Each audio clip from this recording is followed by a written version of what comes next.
우리 7절 말씀 화면 주시고 다 함께 읽겠습니다. 읽습니다. 그날에 사람이 자기를 지으신 이를 바라보겠으며 그의 눈이 이스라엘의 거룩하신 이를 뵙겠고. 아멘. 하나님께서는 결국 우리 사람을 만드셨고 우리 아담의 때부터 에덴 동산 때부터 하나님께서 우리 인간을 계속 돌보아 오셨는데 우리 인간은 다 하나님이 없는 것처럼 스스로 마치 존재한 것처럼 어리석게 세상을 살아갑니다. 우리 인간 중에 스스로 존재한 사람이 누구도 있습니까? 다 우리 하나님께서 생명을 주셨고 우리 부모를 주셨고 가정을 주셔서 저희가 생명을 시작하게 되었는데요. 우리가 인생을 살아가면서 자신의 힘이 넉넉하고 자신이 자신의 인생을 다 감당할 수 있다고 생각할 때에는 그렇게 많이 기도하지 않는 것 같아요. 그리고 하나님을 잘 찾지 않습니다. 그래서 우리의 인생이 어떻게 보면 과연 성공만을 계속하는 것이 축복일까를 되돌아보게 되는 것이죠. 인생을 무탈하게 사는 사람들이 하나님께 축복받은 인생일까요? 이 세상을 그렇게 무탈하게 살아가면 기도할 제목도 없고 그래서 그들은 신앙심도 그렇게 투철하지 않습니다. 세상에는 아무 문제 없이 살았을지 모르지만 정작 그런 인생은 나중에 죽고 나면 저 천성 앞에서 오히려 심판대 위에서 문제가 발생하곤 하겠죠.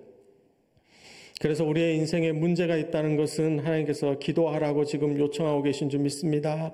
그러니까 더 기도를 그럴 때 열심히 해야 될 텐데 기도 외에는 이런 유가 나갈 수 없느니라고 예수님께서 경고하셨는데도 사람들은 그때도 깨닫지를 못하고 기도를 하지 않고 기도도 똑바로 하지 않고 다 방법들을 써보려고 해요.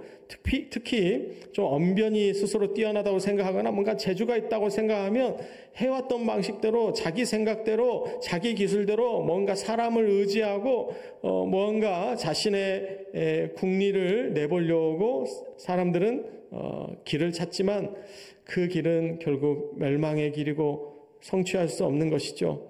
결국은 우리가 인정해야 합니다. 하나님 앞에 납작 엎드려야 합니다. 하나님께서 일하지 않으시면 하나님께서 도우시지 않으면 우리의 인생이 결국 올바른 길로 똑바른 길로 축복의 길로 영광의 영생의 길로 구원의 길로 가기가 어렵다는 것이죠. 우리 인간은 다 전적으로 그렇게 타락하고 무능력한 존재입니다. 우리가 잠깐은 뭔가 작은 일에는 잠시는 성공하는 것 같죠. 우리의 능력으로 충분히 우리의 인생이 다 핸들되는 것 같습니다. 다 다뤄지는 것 같죠. 그런데 여러분, 우리 인생을 길게 놓고 보면 하나님께서 세우신 것만 서왔습니다. 그래서 우리가 여호와 하나님을 바라보는 것이 우리를 지으신 이를 바라보는 줄 믿습니다. 8절 말씀 또한 이어서 계속 보겠습니다. 화면 보시고 읽겠습니다. 자기 손으로 만든 제단을 바라보지 아니하며 자기 손가락으로 지은 아세라나 태양상을 보지 아니할 것이며. 아멘. 그래서 결국 우리 인간은 선택하게 되어 있습니다. 우리가 자기 손으로 만든 제단을 바라볼 것이냐 아니면 우리를 지으신 여호와 하나님을 바라볼 것이냐라고 하는 것이죠. 그것을 다음 화면으로 주시면 우리는 이 두 가지 중에 양자택일하는 문제입니다. 내가 만든 신을 믿을 것인가 나를 만든 신을 믿을 것인가 하는 문제인 것이죠. 세상은 자신이 만든 신을 갖다 놓고 그것이 자기를 구원할 거라고 착각하는 경우가 많습니다. 세상에 많은 우상들, 다른 종교들 보면 다 사람들이 만든 신이죠. 참 대단하게 만들었기 때문에 정말 그럴듯하기도 하고 그래서 어떻게 보면 겉으로 보기엔 상당히 삐까뻔쩍하고 뭔가 대단한 능력이 있는 것처럼 보일지 모르지만 여러분 그 근본을 보십시오. 그 원천을 보십시오. 그것은 인간이 만든 것입니다. 인간이 만든 것은 절대 인간을 구원할 수 없습니다. 우리는 우리가 만든 신이 아니라 우리를 만드신 하나님, 우리 여호와 하나님만을 믿어야 하는 줄 믿습니다. 그런데 내가 만든 신이 과연 어떤 존재인가를 생각해 볼 때 이것이 단순히 물리적으로 그래서 어떤 돌이나 나무나 이런 것으로 만든 외형적인 우상 숭배만을 이야기하는 것이 아닙니다. 결국 여기에서 핵심은 내가 만들었다라고 하는 개념입니다. 그래서 방금 우리 김세정 권사께서 기도하실 때 지난 이사야 16장 12절 말씀을 바탕으로도 또 지난 신명기 12장 말씀 각자 자기 소견대로 예배하더라는 그 말씀, 또 우리가 지난 이사야 16장 12절에서 어땠습니까? 왜 우리가 기도해도 소용이 없다고 배웠습니까? 자기 성소에서 기도하니까요. 이 자기라고 하는 단어가 성경에서 상당히 우리가 의외로 주의해야 되고 상당한 문제를 만들어내는 단어라는 것을 우리가 주목할 필요가 있습니다. 오늘 본문 다시 8절 화면 띄워주시죠. 그래서 오늘 본문에서도 두 번이나 반복되는 중요한 단어가 사실 무엇이냐면 자기 손으로 만들었다는 거예요. 자기 손가락으로 지었다는 것입니다. 자기가 스스로 만들었다라고 하는 개념은 무엇이냐면 이것은 단순히 어떤 물리적으로 형이화학적으로 만들어진 물체만을 이야기하는 것이 아니라 그 원리를 말씀하시는데, 우리 인생을 우리가 스스로 만든다고 생각한다면 그것이 우상이 될 수 있다는 것입니다. 내가 어떤 사람을 내 손으로 의지하고 내가 내 개인적인 인간관계, 내 인간 기술, 그리고 인생을 살면서도 내 자기가 세운 스스로의 계획을 하나님보다 더 의지하면서 살아간다면 그것이 우상이 될 수 있다는 것이죠. 그래서 자기가 스스로 만든 우상을 숭배한다는 것은 우리가 성경적으로 신학적으로 봤을 때 그것은 결국 자기 스스로의 만족을 숭배하는 것과도 같습니다. 결국 내가 세운 나의 우상이 나의 목적을 만족시켜 줄 것이다. 결국 하나님 앞에 나와서도 우리가 하나님의 목적을 앞세우지 않고 내 목적을 앞세우면, 내 문제 해결에만 몰두하면 그것은 우상 숭배와 큰 차이가 없는 것이죠. 저는 정화수를 떠놓고 새벽에 손을 비벼본 적이 없는데요. 아마 이 자리에 계신 분들 또는 우리의 어머니들께서는 예전에 왕년에 많이 그렇게 하셨을 겁니다. 누구에게 빌었어요? 천지신명에게 빌었습니다. 그러니까 처음에 우리나라에 오셨던 천주교 쪽 신부 또 선교사분들께서 우리나라 사람들, 당시에 조선 사람들과 이야기를 하면서 여기도 천주를 믿으시는구나, 하늘신을 믿으시는구나. 이제 그때는 언어도 좀 불분명하니까요. 그러니까 우리가 복음을 전하기 전에, 성경을 전하기 전에도 이들이 토속신앙 가운데서도 천주를 믿고 있다. 그래서 천주교라고 이름을 지은 거거든요. 우리가 기도했던 우리의 조상들이, 우리의 어머니들께서 손 비볐던 천지신명, 그 천주가 우리 하나님과 같습니까? 그렇다면 우리는 지금 똑바로 우리의 하늘의 주인이신 천주를 우리가 섬기고 기도하고 있습니까? 그것은 무엇이냐면 대상의 차이보다는 우리의 태도의 차이예요. 우리가 자기 소원을 빌기 위해서 정화수 물 떠놓고 손 비비고 있다면 그것처럼 지금도 우리가 새벽 기도를 드리고 여러 기도를 예배를 드리더라도 자기 소원만을 열심히 손 비비고 있으면 그건 정화수 물 떠놓고 천지신명에게 기도하는 것이나 여호와 하나님께 기도하는 것이나 별 차이가 없다는 것이죠. 여러분, 번지수를 똑바로 찾으시겠습니까? 우리 인간이 번지수를 똑바로 찾을 수 있겠습니까? 결국 그 비결은, 번지수를 똑바로 찾는 유일한 방법은 우리의 태도를 자기 중심적에서 하나님 중심적으로 바꾸는 것입니다. 그것이 신앙의 가장 중요한 중심입니다.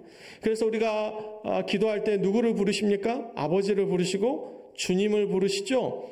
이 주님의 뜻은 주인 주자, 우리 헬라어로는 퀴리오스, 우리의 주인을 부르고 있는 것입니다. 저를 따라해 주시죠. 내 삶의 주인은 내가 아니다. 세상 사람들은 다 자기 인생의 주인이 자신이라고 이야기하고 자신을 만족하기 위해서 열심히 살아갑니다. 여러분, 지난 한 주간 한번 되돌아보시죠. 제가 질문하겠습니다. 지난 한 주간 하나님을 만족시켜 드리기 위해서 더 많이 노력하셨습니까? 내 자신을 만족하기 위해서 더 애쓰셨습니까? 지난 1주 6일간의 삶을 되돌아봤을 때 하나님을 만족시키기 위한 시간들이 더 많았습니까? 내 자신을 만족시키기 위한 시간이 더 많았습니까? 만약에 내 자신을 더 만족시키기 위해 노력했다면 그것은 내 자신이라는 우상 또는 나의 목적이라는 우상, 이 세상이 추구하는 그 우상을 여러분이 더 하나님보다 앞세운 것입니다. 그럼 우리는 우상 숭배하지 않았습니까? 정말 우리가 불상 안 섬긴다고 해서, 우리가 산당 안 섬긴다고 해서, 우리가 무당 안 부르고 점 안 치고 굿 안 한다고 해서 여러분 우상 숭배 안 했습니까? 우상 숭배를 너무 간단하게 생각하는 경향이 있어요. 이 현대 시대에, 과학 시대에 그저 불상 안 모셨다고 우상 숭배 안 했습니다, 매우 떳떳하게 생각할 수 있는데, 저는 그렇게 우상 숭배가 간단한 문제라면 하나님께서 이렇게 심각하게 우상의 문제를 우리에게 말씀하지 않으신다고 생각합니다. 우리가 어떤 사람은 질타하죠. 손가락질하죠. 아이고 가서 사주 봤다, 가서 무당한테 점쳤다. 우리가 이렇게 손가락질할 때 이 하나의 손가락은 남을 향하지만 나머지 세 개의 손가락은 자신을 향한다고 돌아보라는 말이 있습니다. 그럼 우리는 우상 숭배 안 했습니까? 세상 숭배 안 했습니까? 돈이라는 그 목적을 여러분이 추구한 적이 없습니까? 우리 기독교인들도 다 이 우상 숭배의 죄 앞에 우리는 세상적인 목적, 나의 인생의 목적을 숭배하지 않았는가? 저부터도 너무나 반성이 되고, 어떻게 하면 내가 내 삶의 우상, 나의 이 욕심을 더 내려놓고 하나님의 만족과 하나님의 목적을 위해서 내 삶을 더 드릴 수 있을 것인가? 우리가 이것은 가슴을 치고 자기 자신의 문제를 되돌아봐야 할 문제지, 남들 우상 숭배 한 해 만해를 손가락질할 문제가 아닙니다. 내 자신을 돌아봐야 합니다. 한국교회를 되돌아봐야 합니다. 우리 교회를 되돌아봐야 합니다. 내 신앙을 되돌아봐야 합니다. 과연 나는 병들지 않았는가? 과연 우리 한국교회의 신앙은 똑바로 세워져 있는가? 그것을 먼저 되돌아보고 우리가 세상을 향해서 손가락질을 해야 될 문제지, 우리 교회가, 우리의 신앙이 지금 내가 무엇을 위하여 기도하고 있는가? 아직도 나의 문제를, 내 가족의 문제를 놓고 먼저 기도하고 있다면, 우리 하나님께서는 먼저 하나님의 나라와 하나님의 의를 구하라고 말씀하신 줄 믿습니다. 그리하면 이 모든 것을 너희에게 더하시리라 하고 약속하셨기 때문에, 저 여러분은 우리의 삶의 문제를 잠깐 내려놓고요, 걱정하지 마십시오. 내가 내 삶의 문제에 기도 안 한다고 하나님께서 내 삶을 돌봐주시지 않으시는 하나님이라면 여러분, 그 하나님 믿지 마십시오. 얼마나 능력이 없는 하나님입니까? 얼마나 지각이 없는 하나님입니까? 얼마나 관심이 없는 하나님입니까? 그런 하나님은 계시지 않습니다. 우리가 구하지 않아도 너에게 있어야 할 것을 이미 아신다고 예수님께서 말씀하신 것처럼, 하나님께서는 우리가 애써 구하지 않아도, 여러분 보십시오. 우리가 구한다고 하나님께서 다 우리의 삶 채워주십니까? 아니요. 구하지 않아도 하나님께 우리에게 있어야 할 것을 이미 아시기 때문에 구하지 않은 것도 하나님께서 지금까지 다 우리의 삶을 채워주셨고 우리의 삶을 익히 돌봐주셨습니다. 그래서 광야를 걸어가던 그 이스라엘 백성들이 38년간 신발이 헤어지지 않고 옷이 헤어지지 않았던 것처럼 저와 여러분의 인생도 지금까지 하나님께서 돌봐주셨습니다.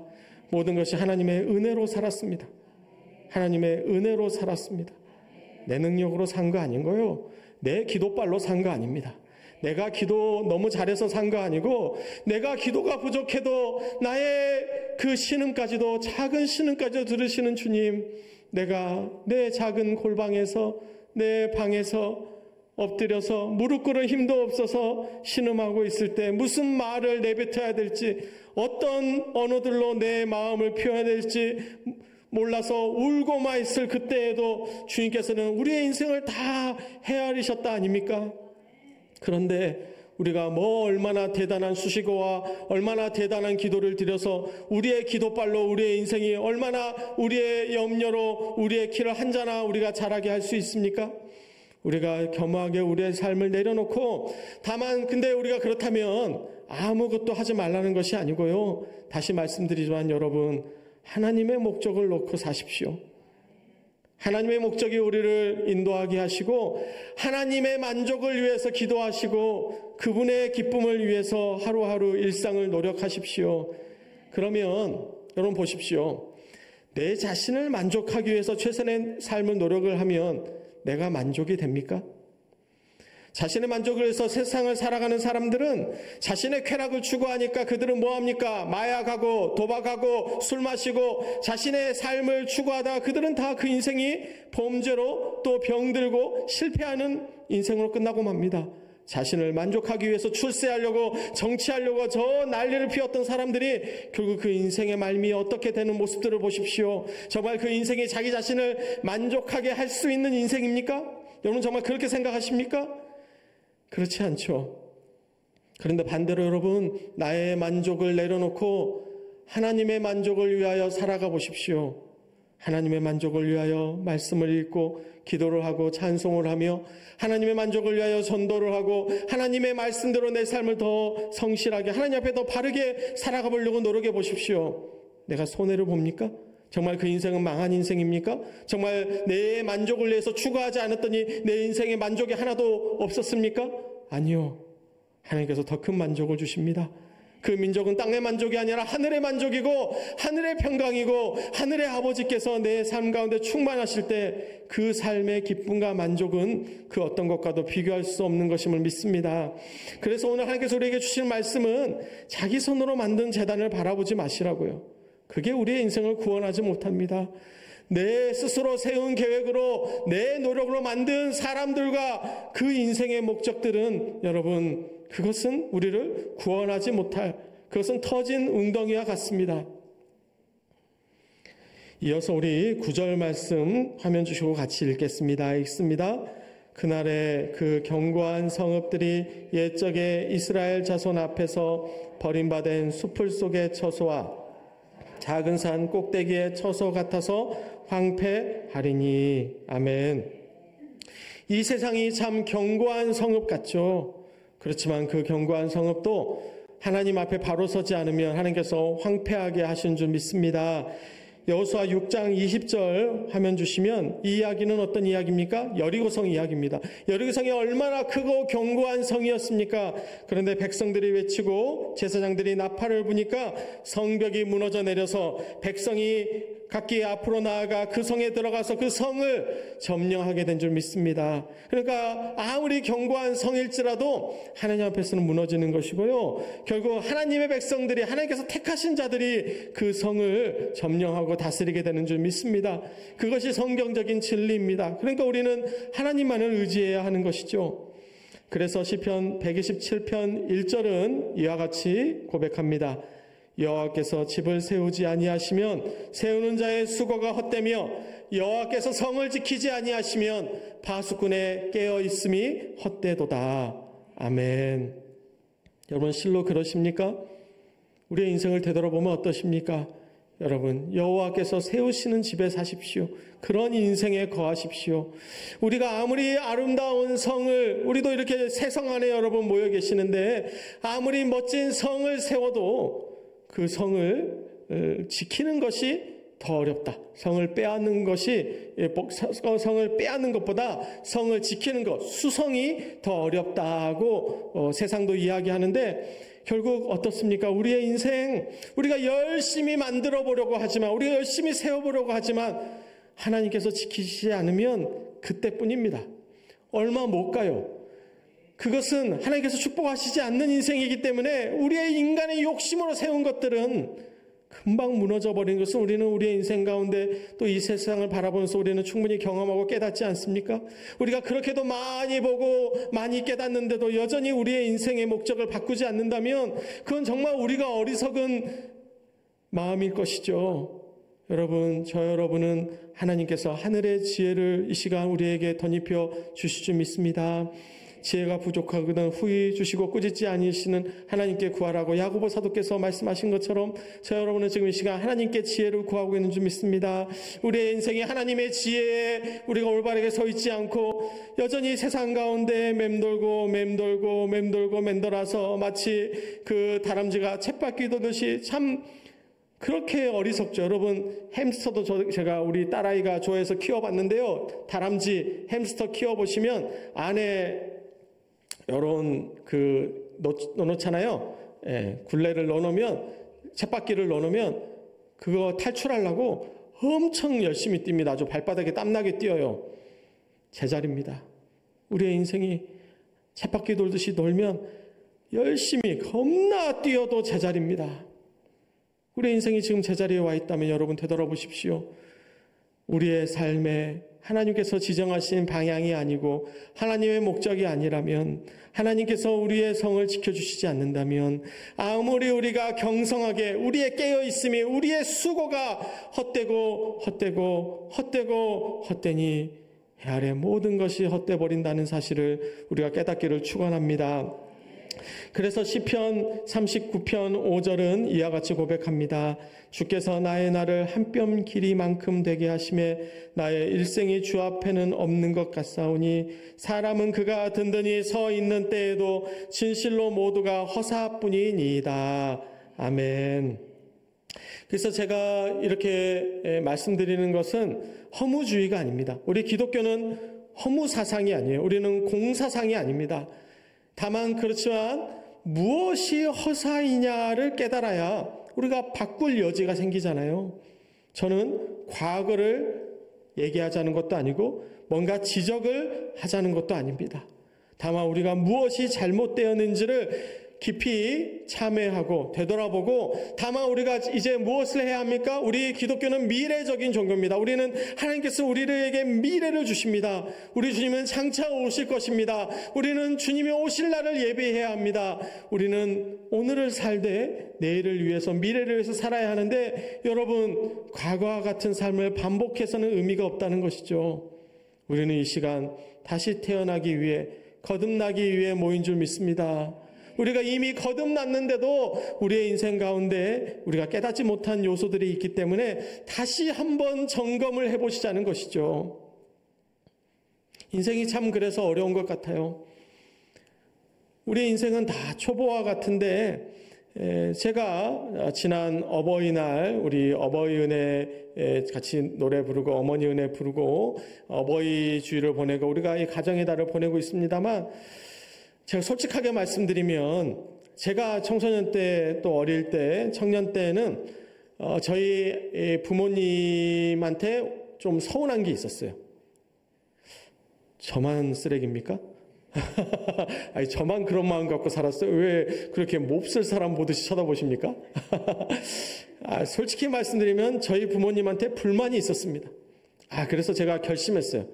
내가 나중에 아빠가 되면 정말 100점짜리 아빠, 나는 우리 아빠보다는 훨씬 잘할 수 있는데, 그러니까 저 정도밖에 못하시나, 저렇게 아빠 역할을 못하시나, 저렇게 자식 마음을 몰라주나, 나는 나중에 자식 마음 잘 알아주고 대화도 잘하고 정말 가정적인 아빠가 되겠다고 생각했는데, 요즘 하는 생각은 우리 아버지만큼만 하고 싶다 하는 생각을 많이 합니다. 잘해보려고 해도 잘 안 돼요. 대화를 걸어보려고 해도 무슨 대화를 해야 될지 모르겠어요. 아이들의 마음을 잘 못 읽겠습니다. 시간을 좀 써보려고 해도 뭐 이렇게 이것저것 정신없이 바쁜지 계속 아이들하고 함께 보내는 시간이 뒤로 미뤄져요. 아버지는 제가 중학교 때 같이 농구도 해주시고 같이 시간을 많이 보내주셨는데, 저는 제 아이들의 그보다 못하는 것 같습니다.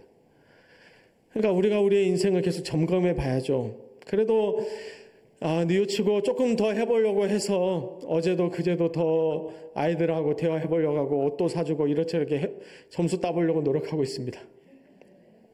우리의 인생이 그렇잖아요. 나는 더 잘할 줄 알았는데, 내 인생은 더 멋지게 살아볼 줄 알았는데, 인생을 살면서 할수록 우리의 인생은 늘 어려운 거 투성입니다. 아이를 낳아봤더니 초보 운전이에요. 아이를 낳아서 키워본 적이 없어요. 초보 아빠예요. 45세라는 나이를 제가 처음 살아봅니다. 이 몸으로 2025년 5월 25일을 살아본 적이 없어요. 오늘 아침에 일어나고 보니까 새로운 날이에요. 오늘 어떻게 살아야 될지 다시 고민하고 다시 살아야 됩니다. 우리 인생은 매일 매 순간이 새로운 것의 연속이에요. 새로운 사람을 만나고 새로운 얘기, 익숙한 사람 다시 만나도 새로운 사람이더라고요. 마음이 달라지고 상황이 달라지고 다시 새로운 얘기를 해야 돼요. 우리의 인생은 늘 새로운 문제들의, 익숙한 문제의 반복인 것 같은데 또다시 우리는 새로운 문제에 당면한 삶을 살아야 합니다. 이 시대가 기치를 세우거든 너희는 보고 나팔을 불거든 너희는 들을지니라. 아멘. 우리 하나님께서 우리를 나팔수로 부르고 계십니다. 하나님의 나팔을 우리가 높이 불어야 할 줄 믿습니다. 하나님의 깃발을 이 세상 가운데 높이 들어야 합니다. 그래서 천하 만민을, 우리 가족들을, 우리가 소중하게 생각하는 사람들을 여러분 하나님 앞으로 우리가 이끌고 와야 합니다. 그것이 우리가 해야 하는 중요한 소명이고 그들의 인생의 가장 축복된 비결이기 때문에 그렇습니다. 오늘 말씀의 끝으로 4절 말씀 화면 주시고 같이 읽겠습니다. 읽습니다. 여호와께서 내게 이르시되 내가 나의 처소에서 조용히 감찰함이 쬐이는 일광 같고 가을 더위의 운무 같도다. 아멘. 여러분 하나님의 처소를 상상해 보십시오. 하나님의 거처는 그 하늘에서 우리를 어때요? 조용히 감찰하신다고 하는 것인데요. 감찰한다는 것은 그 원어를 보면 세밀하게 살피고 지켜본다라는 의미입니다. 하나님께서 우리를 조용히 지금 바라보고 지켜보고 계십니까? 우리는 그분의 눈동자와 같죠. 하나님께서는 늘 우리를 지켜보고 우리의 일상, 우리의 삶을 바라보고 계십니다. 그래서 그분께서 어떻게 우리의 삶 가운데 임하시느냐? 그분은 쬐이는 일광 같고 가을 더위에 운무 같다는 이야기는 그분께서는 이 세상에 따뜻한 밝고 아침의 햇살처럼 우리의 인생 가운데 조용히 임하시고요. 또 그 초가을에 부드러운 안개나 구름처럼 그분께서는 낮에는 구름 기둥으로 밤에는 불 기둥으로 저 여러분을 인도하시는 여호와 하나님이신 줄 믿습니다.